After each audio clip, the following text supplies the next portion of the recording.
오늘의 말씀의 제목은 십자가와 주변 사람들, 제 두 번째 시간이 되겠습니다. 지난주에 말씀드린 대로 예수님은 우리 인류의 주인공이십니다. 예수를 믿기 전은 before Christ, 그래서 BC로 말을 하고, 예수님 오신 이유는 아도 도미니 해가지고 AD 해가지고 서기 2026년도를 우리는 살고 있습니다. 그 중에서 예수님의 십자가의 사건은 우리 인류의 구원의 가장 정점의 사건입니다. 그 십자가의 주위에 있는 수많은 사람들의 이야기를 지난주에 나눠보았는데, 오늘은 다섯 번째 그룹, 자, 구경꾼들이 있습니다. 보십시오. 백성은 서서 구경하는데 라고 35절 상반절에 말씀하고 있습니다. 수많은 사람들이 마치 어떤 공연을 구경하듯이, 재미있는 구경거리를 관람하듯이 지금 구경하고 있다는 사실입니다.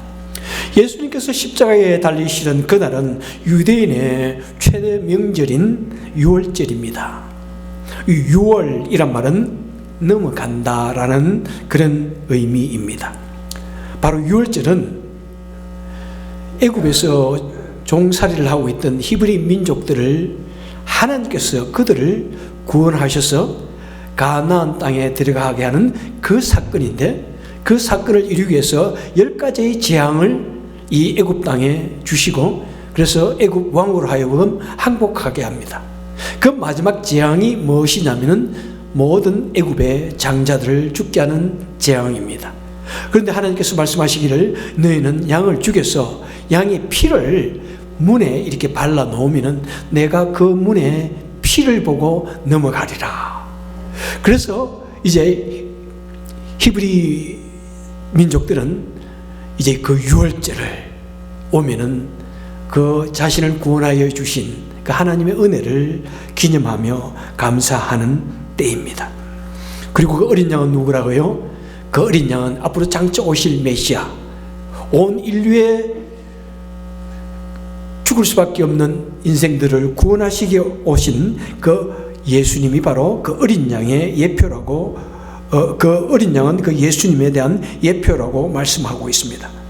그래서 우리 예수님은 바로 그 유월절에 이제 십자가에 달려 죽으신 것입니다. 그래서 세계에 흩어져 있던 유대인 디아스포라들, 유대인들은 외지에 나가서 살지 않으려고 해도 살지 않을 수가 없었습니다. 왜 그렇습니까? 바벨론이 침공해 올 때 유대인들을 완전히 말살시키면서 너희들은 이 지역을 다 떠나라고 그랬습니다. 그리고 또 로마가 또 정복을 할 때는 또 그 모든 사람들을 다 말살하면서 이 지역을 다 떠나라 했습니다. 그래서 유대인들은 온 세계에 흩어져 삽니다. 그것을 일컬어서 디아스포라라고 합니다. 그 온 세계에 흩어져 살던 이 유대인들이 이제 유월절이 되면은 목숨을 걸고 예루살렘을 찾아와서 순례합니다. 자, 그럴 때는 어떤 일이 있겠습니까? 바로 유월절에는 수십만 마리의 양들이, 어린 양들이 도축되어지고 피를 흘리고 그 피를 뿌리는 희생 제물이 대대적으로 펼쳐지고 있습니다. 그리고 외인들은 그 성전에서, 그리고 성전 문에서 쭉 늘어서 가지고 하나님의 찬양합니다. 시편을 찬양합니다. 그리고 크고 작은 나팔들을 불면서 도시 전체는 온통 축제 분위기로 빠져듭니다. 그리고 로마 제국 전체에 흩어져 살던 그 사람들이 순식간에 돌아왔기 때문에 평소보다도 몇십 배 더 많은 사람들이 그 예루살렘 성에 있게 되고, 마치 세계 인종시장과 같은 그런 모습이 펼쳐지게 됩니다. 그리고 그 작은 도시에 숙박시설이 없습니다. 그래서 그들은 올 때 다 텐트를 메고 옵니다. 텐트를 메고 와서 성벽 주위에 텐트를 치고 잠을 잡니다. 감람산 입구에 산에서 잡니다. 그리고 베세다 연못가에서 모두가 텐트를 치고 잠을 잡니다. 텐트의 행렬이 끝이 없습니다. 그리고 대목을 맞은 그 장사치들은 어떻게 합니까? 거리에 쏟아져 나왔습니다. 그리고 손님을 부르는 소리들, 그리고 물건을 흥정하는 그 소리들이 시끌벅적 온통 떠들썩합니다. 게다가 총독이나 분봉왕들도 유대인들에게 와서 축하를 합니다. 유월절 축하를 하고, 유대인들과 융화중책을 그들은 쓰기 때문에 항상 그런 날이 되면은 아주 호화찬란한 총독의 행차, 분봉왕의 행차, 그리고 번쩍번쩍 로마 병정들이 칼을 들고 창을 들고 마차를 끌고 시가를 행진합니다. 그것을 구경하기 위해서 수많은 사람들이 인산인해를 이룹니다. 자, 그런 구경을 하는 사람들, 그런 유월절에 절기에 들떠 있는 사람들이 예수님께서 십자가를 지고 가는 모습을 보게 됩니다. 그들은 그것도 하나의 어떤 퍼포먼스처럼 보입니다. 재미삼아 구경합니다. 인류 구원이라는 거대한 역사의 정점에서 그 찰나의 순간에 가장 앞자리에서 지켜보던 그들에게 예수님의 십자가는 하나의 잔혹한 구경거리에 지나지 않았던 것입니다. 여러분, 오늘날에도 크리스마스가 되고 부활절이 되면은 막 상점들이 얼마나 치장을 하는지 모릅니다. 손님들을 부릅니다. 한 대목을 봅니다. 그들의 마음속에는 예수님에 관한 그 경외심은 조금도 없지, 오직 장사만 하는, 그죠? 그런 모습들 보게 됩니다.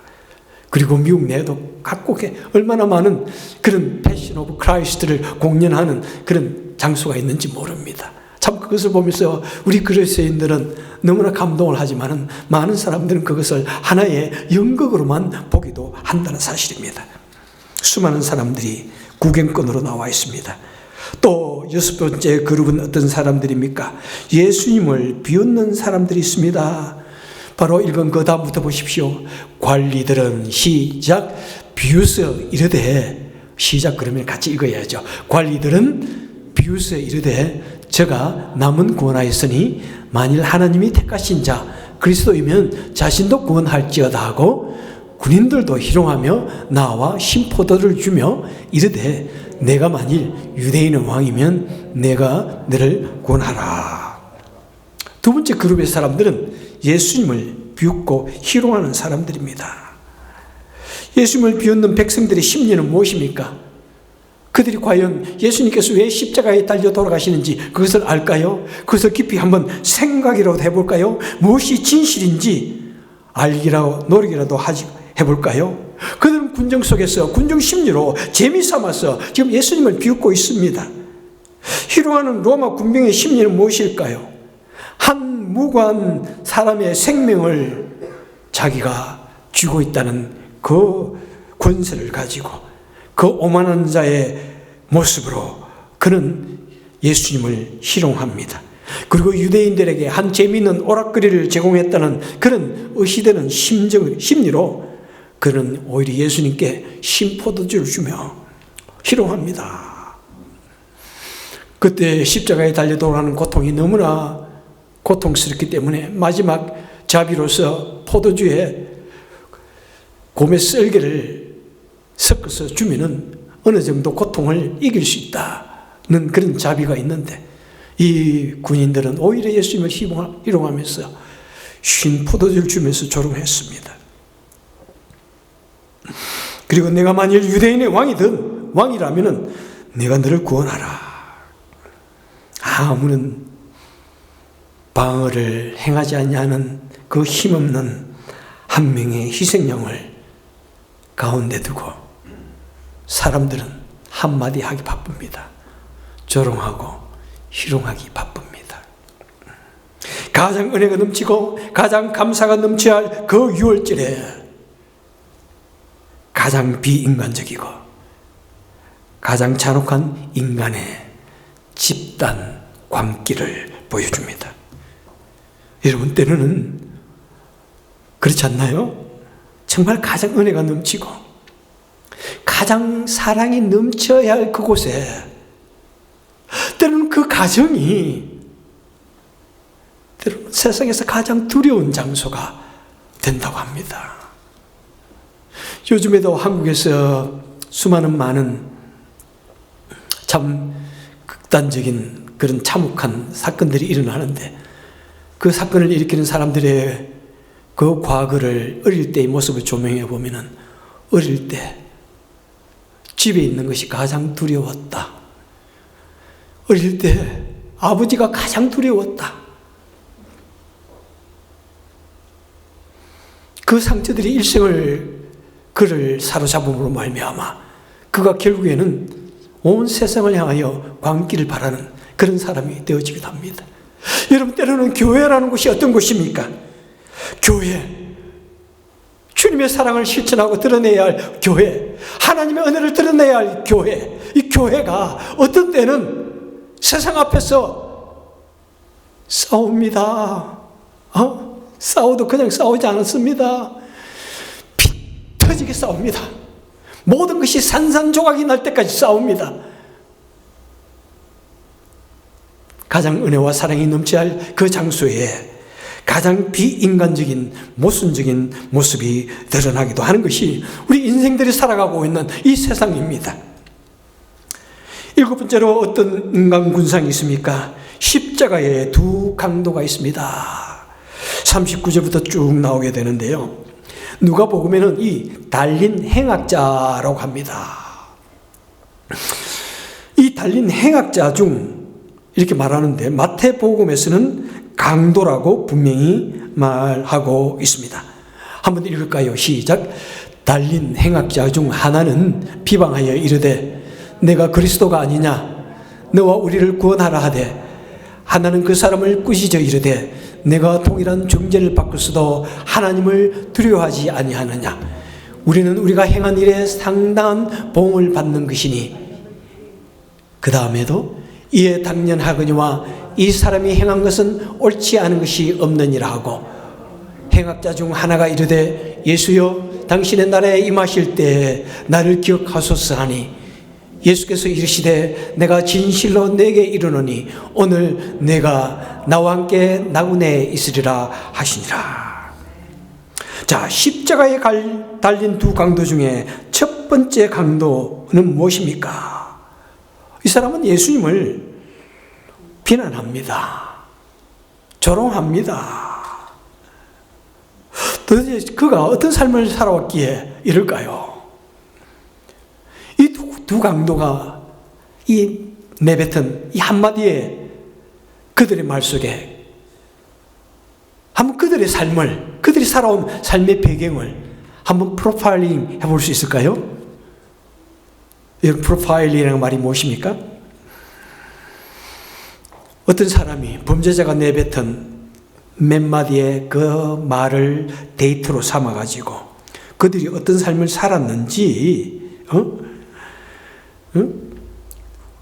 한번 그의 행동을, 그들의 배경을, 이 사건을 추론해내는 현대 범죄 심리학을 말씀합니다.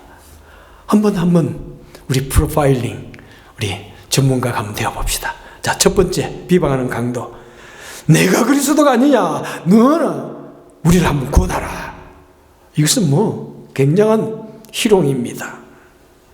그 심리가 도대체 어떤 심리일까요? 그 심리는 먼저 투사 심리입니다. 프로젝션입니다. 투사는 무엇입니까? 자신이 수행하기 어려운 어떤 부정적인 결함을 자신이 가지고 있는데, 부정적인 일을 행했는데 이 모든 것을 타인의 잘못으로 떠넘기는 심리적인 방어 기제입니다. 저도 감옥에 있는 사람들의 그 많은 이야기들 읽어본 적이 있는데, 감옥 수기들 읽어봤는데, 거기에서 내가 이 일을 잘못했다라고 하는 사람이 거의 없다고 나와 있어요. 그리고 나가면은 나를 이렇게 만든 사람을 내가 반드시 보복하리라. 대부분의 사람들이 그렇다는 거예요. 자신이 저지른 이 범죄의 원인을 누구의 탓으로 돌립니까? 외부의 탓으로 돌립니다. 이 첫 번째 강도는 부모의 탓을 돌리는지 모르지만은 하여튼 그의 말하는 거 보십시오. 지금 사회의 탓, 운명의 탓, 지금 이 친구는 예수님 탓으로 돌립니다. 그리고 자신에게 닥쳐온 이 죽음의 공포를 오히려 타인을 향하여 강력하게 공격함으로써 자신의 두려움을 한번 해소해 보려 하는 그런 방어 기제가 매우 강력합니다. 그리고 그의 심리는 매우 폐쇄적입니다. 완전히 닫혀 있습니다. 지금 자신과 같이 십자가에 달려 돌아가 있는 그 예수를 보면서 그가 느껴야 할 것은 무엇입니까? 공감대입니다. 이 십자가에 달려 죽는 것이 내가 이렇게 괴로운데 너도 얼마나 괴로우냐 같이 보면서 좀 연민을 느껴야 되는데 그런 아무런 그런 공감성이 없습니다. 자신의 고통만 중요하고 자신의 분노만 중요하고 그러면서 그 가운데서도 자신을 피해자라고 지금 코스프레하고 있습니다. 마치 자신이 어떤 피해자인 것처럼 말하고 있습니다. 속이고 있습니다. 그런 그 절망의 끝자락에서 더욱 자기 연민에 빠지고 모든 책임을 전가하고 사람들에게 전가하고 세상에 대한 분노 속에 완전히 갇혀서 그것으로 끝내버리는 그의 모습입니다. 두 번째 강도는 어떤 강도입니까? 그는 예수님께 은총을 구합니다. 그는 말합니다. 우리는 우리가 행한 일에 상당한 보응을 받는다. 우리는 우리가 죽을 짓을 했다. 이것은 무엇입니까? 지금 자신이 처한 처지를 타인의 탓으로 돌리지 않습니다. 자신의 선택한 결과요, 자신의 과오임을 지금 인정하고 있습니다. 자신의 행동에 대한 책임을 수용하고 스스로를 지금 성찰하고 있습니다.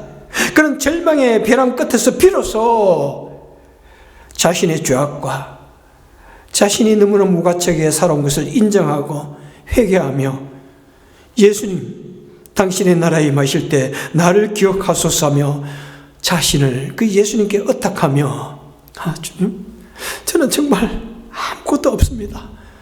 오직 예수님의 은총만을 베풀어 주시기를 간구합니다.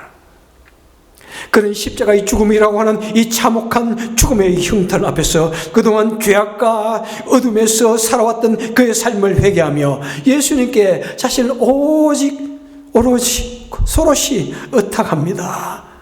나는 죽어서 마땅한 죄인입니다.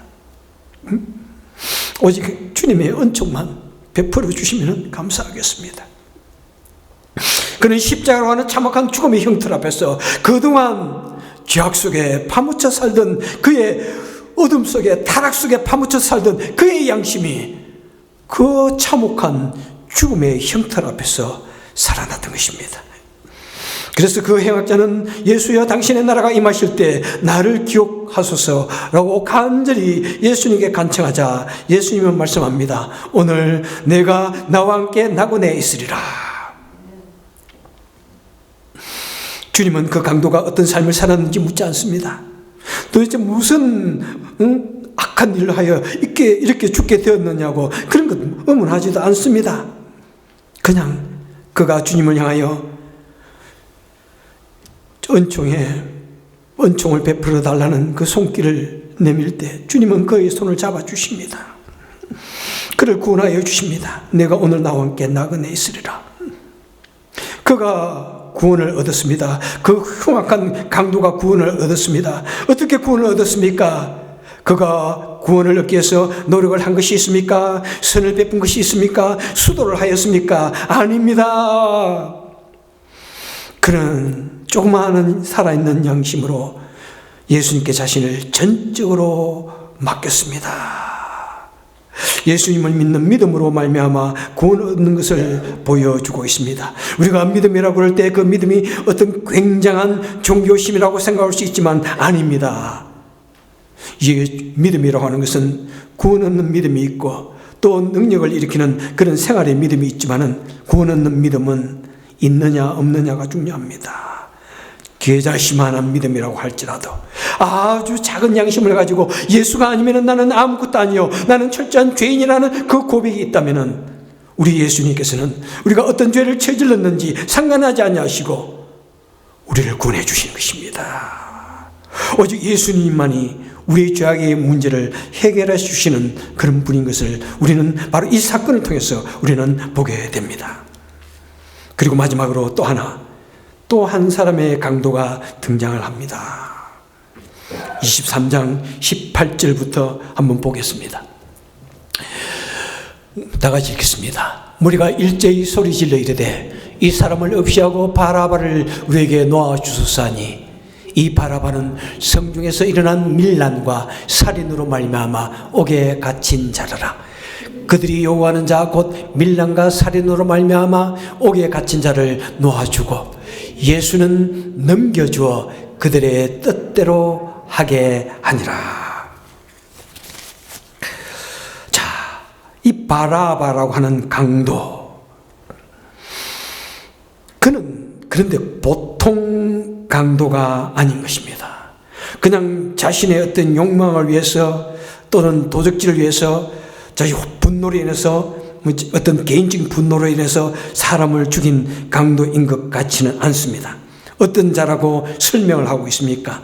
밀란과 살인을 인하여 옥에 갇힌 자입니다. 그는 로마의 그 정권에 저항하여 싸운 열심당원일 수 있습니다. 그는 자신의 조국 이스라엘의 독립, 로마로부터 다시 이스라엘의 독립을 위하여 봉기하다가 그러다가 사람을 죽게 했던 사람입니다. 로마의 정부의 입장에서 볼 때는 너무나 당연하게 살인을 저지르고 로마의 반기를 들였기 때문에 그는 십자가의 죽음이 당연합니다. 그런데 유대인의 입장에서 보면은 그는 영웅일 수도 있습니다. 그래서 빌라도가 그들을 향하여 물을 때 유대인들은 바라바를 달라고, 바라바를 놓아달라고, 그 대신 예수를 십자가에 매달아 달라고 그렇게 요구하고 있습니다. 바라바는 약간의 어려운 일을 했을 수 있습니다. 하지만 그는 철저하게 죄악된 우리 인간의 대표자입니다. 여러분, 우리도 죄인도 가끔씩 어려운 일을 합니다. 아주 흉악한 죄인도 가끔씩 어려운 일을 합니다. 시카고 유명한 것 무엇이죠? 알 카포네도 아유 어려운 일을 했어요. 그가 어둠의 재앙으로 살아갈 때 오히려 좀 도둑들이 없었답니다. 특별히 그 당시에 아이를 유괴해가지고 죽이는 사건들이 많이 있었는데 그냥 알카포네가 자기 아들이 혹시나 그렇게 될까 싶어가지고 그냥 유괴하는 사람은 끝까지 찾아가가지고 죽였답니다. 그래서 유괴가 없어졌다고 합니다. 하지만은 여러분, 그는 흉악한 죄인입니다. 여러분, 우리도 상당히 깨끗하게 했지만 우리는 죄인입니다. 그리고 심지어는 어떤 죄를 지은 사람도 그도 한때는 아름다웠던 어린 시절이 있고요. 아름다웠던 티네이저 시절이 있고요. 꿈을 꾸던 시절이 있었습니다. 순수했던 시절이 있습니다. 약간 어려운 일을 했을 수도 있습니다. 하지만 우리는 모두는 우리 죄값으로 말미암아 십자가에 달려 죽을 수밖에 없는 그런 존재인데, 그런데 우리가 달려 죽어야 할 그 십자가에 대신 예수님께서 달리시고 바라바 같은 내가 자유함을 얻었습니다. 풀려났습니다. 여러분, 그리고 그 바라바는 어떻게 됐을까요? 심지어 빌라도도 그 예수님 십자가 사건 이후에 예수님을 믿었다, 그 안에 얻어버려서 믿었다 하는 그런 전승이 있는데, 그런데 바라바에 대한 전승은 없습니다. 바라바는 그 이후에 어떤 삶을 살았을까요? 자기가 죽어야 할 그 십자가에 예수님이 대신 달려 죽었는데 그는 어떤 삶을 살았을까요?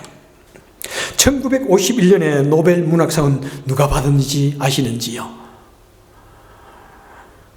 당연히 모르시죠. 저도 사실은 몰랐으니까요. 스웨덴의 작가 라켈 비스트라는 사람이 받았습니다. 그는 그 당시 매우 참 사람들에게 센세이셔널한 그런 문학을 썼는데 그 대표적인 문학의 제목은 뭐냐면 바라바입니다. 그는 그 소설에서 바로 십자가에 예수님 대신 달리게 하고 노인한 그 바라바가 일평생 동안 생각합니다. 왜 예수가 나 대신에 십자가에 죽었는가? 이 질문을 품고 생각하고 일생 동안 그 답을 찾아서 방황합니다. 그래서 그 당시 스웨덴의 그 노벨 문학사 협회가 그는 우리 인간의 구원, 고독과 구원을 탐구하는 인물을 매우 의미 있게 그려냈다. 그래가지고 노벨 문학상을 받았습니다. 하지만 바라바의 실제 뒷모습은 알려져 있지 않습니다. 여러분, 그 문학 작품에 나온 바라바의 질문, 그 질문이 일생을 살아가는 우리의 질문이 되기를 원합니다. 왜? Why?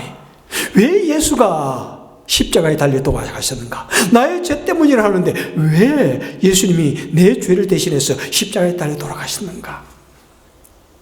한번 이 질문을 일생 마음에 품고 살아갈 수 있기를 바랍니다. 그리고 또 제가 한 가지 더 질문을 여러분에게 숙제로 드립니다. 여러분, 예수님이 대신 그 바라바와 같이 살아난 우리, 그 바라바처럼 죄인인 우리, 내가 예수님 대신에 살아났는데 나는 과연 예수님의 그 죽음에 그 합당한 가치 있는 삶을 살고 있는가? 예수님의 그 죽음의 가치와 더불어서 나는 의미 있는 삶을 살고 있는가? 예수님의 죽음과 맞바꾼 가치가 있는가? 이것을 한번 생각하는 삶을 살 수 있기를 바랍니다. 여러분, 라이언 일병 구하기라는 영화를 보셨나요? 그 영화 참 잊을 수 없는 그런 대화가 몇 개 나오고 있어요. 그 주인공이 일병 한 명 구하러 그 적진에 들어갑니다. 자기 소대를 이끌고 다 죽습니다. 그리고 마지막에 주인공 죽으면서 그 라이언 일병을 붙들고 말합니다. 너 삶을 의미 있게 살아라. 우리가 너를 위해서 이렇게 다 죽는데 earn your life. 너 삶을 매우 고귀하게 획득하길 바랍니다. 그렇게 하면 숨을 거두지 않습니까? 그리고 나오는 장면이 무엇입니까? 그 라이언 1등병이 나중에 나이 들어서 할아버지가 되어서 그들이 죽은 그 묘지를 찾아가서 눈물을 흘리며 말합니다. 내가 인생을 제대로 살았니? 내가 내 인생을 언했니? 내 인생을 제대로 살았을까? 하는 그런 질문을 던지면서 그 영화가 끝맺는 것을 보게 됩니다. 여러분, 우리 삶이 과연 예수 그리스도의 죽음으로 말미암아 구원함을 얻었는데 우리는 그 구원함에 가치 있는 삶을 살아가고 있는가? 그것을 마음에 품고 우리 일생을 좀 더 의미 있게 살 수 있는 우리가 될 수 있기를 소원합니다. 기도합시다. 좋으신 하나님 아버지, 우리 주님께서 나의 죄를 위해 십자가에 달려 돌아가셨는데 그런데 우리는 그 십자가의 의미도 알지 못합니다. 예수라는 사람이 무슨 죄가 있어서 수천 년 전에 십자가에 죽었다고 하더라. 인류가 그것을 축복하고 축하하더라. 그것이 과연 나와 무슨 상관이 있을까? 아직도 우리는 하나의 구경거리로, 하나의 그냥 있었던 사건으로 생각합니다. 주님, 제발 이 시간에 우리 마음을 두드려 주옵소서. 들어와 주옵소서. 나를 위하여 십자가에 달려 돌아가신 그 주님을 내 마음으로부터 믿으며 받아들일 수 있는 우리가 되게 하여 주옵소서. 십자가에 달려 돌아가셨다가 아니라 나를 위하여 십자가에 달려 돌아가심을 분명히 믿는 우리가 되게 하여 주옵소서. 그리고 나를 위하여 십자가에 달려 돌아가신 그 주님을 믿고 또한 우리도 그 주님을 위해서 우리 인생을 의미 있게 살게 하여 주옵소서. 우리 인생을 제대로 은하게 하여 주옵소서. 그래서 주님 앞에 섰을 때 부끄럼 당하지 않도록 우리 주님의 백성의 삶을 제대로 살았다고 조금이라도 말할 수 있는 우리가 되게 하여 주옵소서. 이 시간에도 주님 앞에 나와 저희들 빈소도 나오지 아니하고 적은 물질을 예배하며 드릴 수 있게 하시니 감사드립니다. 하나님, 우리 내 자신을 위해서만 사는 것이 아니라 우리 하나님을 위해서 드리기를 원하고 주의 백성들을 위해서 영혼 구원을 위해서 드리기를 원합니다. 좀 더 우리 삶이 의미 있기를 원해서 드립니다. 드리는 손길마다 축복하여 주시고 더욱더 우리의 삶이 의미 있고 복되게 하여 주옵소서. 예수님 이름으로 간절히 기도합나이다. 아멘.